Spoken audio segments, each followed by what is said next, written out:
कितना प्रदीप दवा मैं तो नहीं थोड़ा आशीर्वाद बड़ा है। नहीं आ तो पानी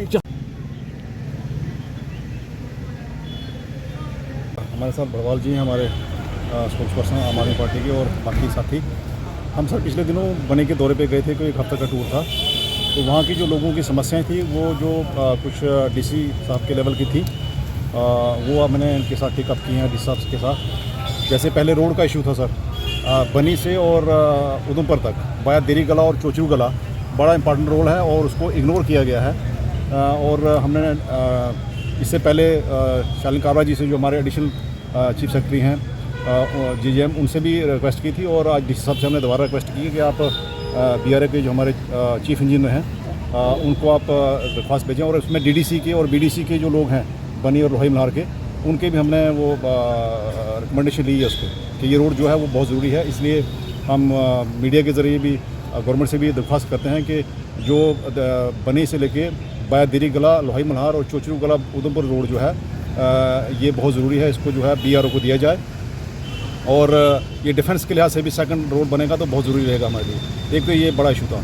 दूसरा इशू था सर, जो हमारे लोग, जो 5 लोग जहाँ हार्बर में जो जिनकी डेथ हो गई थी, हम थैंक्स करते हैं गवर्नमेंट का कि गवर्नमेंट ने 4-4 लाख रुपया पर हेड जो है उन फैमिलीज़ को दिया हुआ है।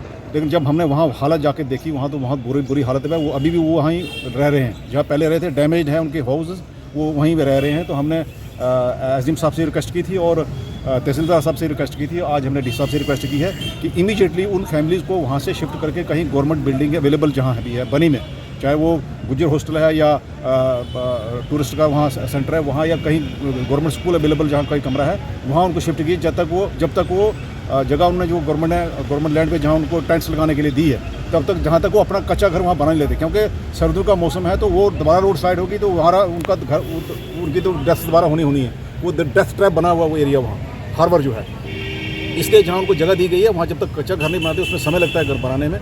तो टेंट्स में तो लोग रह नहीं सकते वो, और बर्फ़ गिरेगी तो वो ऐसे भी भगवान के प्यारे हो जाएंगे। लिहाजा मैंने यही डीसी से रिक्वेस्ट की है, और उन्होंने कहा कि मैं एसडीएम साहब से रिक्वेस्ट करता हूँ और डायरेक्शन दे देता हूँ, और उनको जो है वो हम वहाँ प्रोवाइड करेंगे शेल्टर। और तीसरा हमारा था कि जो पहले जब मिलिटेंट सी थी लोहाई मल्हार और बनी एरिया में, तो वहाँ आर्मी को डिप्लॉय किया गया था, सीआरपी को किया गया था, पुलिस को किया गया था।